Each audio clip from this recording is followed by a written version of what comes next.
Ambassador McFaul, Ukraine didn't comment on that attack in Russia. But how significant of a development would that be if Ukraine shows it can reach Russian soil? Well, whenever I hear a senior government official say, I can neither confirm nor deny, that sounds like they're actually confirming, because otherwise they would have denied it. So it sounds like they did complete this operation. It sounds like they wanted to demonstrate that they have that capability. And I think they wanted to demonstrate that war is war. And if you're going to fuel your planes and you're going to fuel your weapons, your trucks across the border from Kharkiv, we're going to strike you where you're fueling your weapons and your trucks and your automobiles that are striking us. Any concern, Ambassador, that the Russians will view this attack on Russian soil by Ukraine and say, okay, yeah, war is war, but where'd those weapons come from? And if those weapons came from the West, use that as a reason to lob bombs into Poland, for instance? Well, first, those weapons didn't come from us, from the reporting, so that's good news. Okay. But second, I think that's highly, highly unlikely. We keep hearing about if you do that, there's going to be escalation. Well, let's define escalation. Russian armed forces are having an incredibly difficult time fighting against an army that is not as well equipped as it should be and has not nearly the capacity of the NATO alliance, let alone the most powerful military in the world, the United States of America. So in this moment right now, I think it's highly unlikely that Putin would say, oh, I want to expand this war. I want to get NATO involved and I want to get the United States of America involved.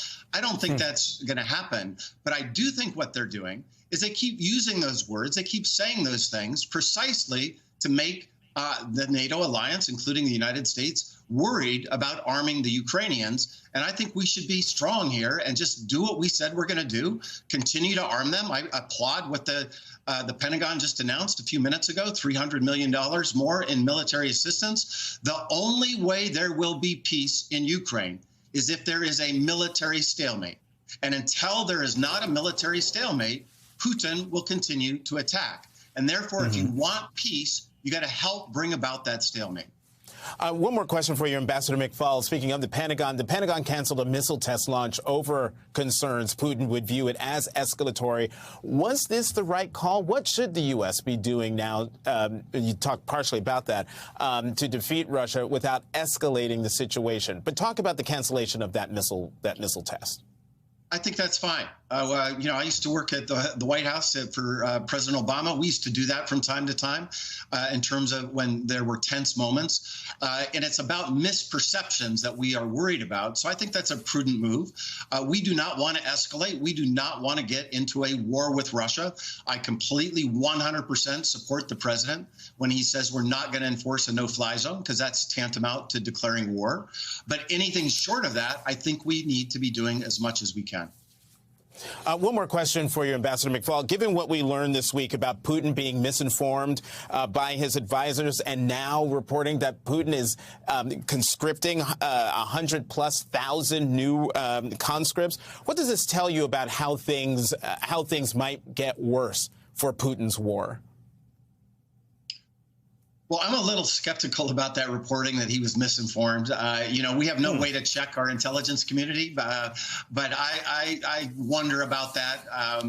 And maybe that's some disinformation game we're playing about him, and maybe he wants to signal that he's upset with his generals. And most certainly, the reporting I read from Russian sources is that he's very upset with the way the war is going.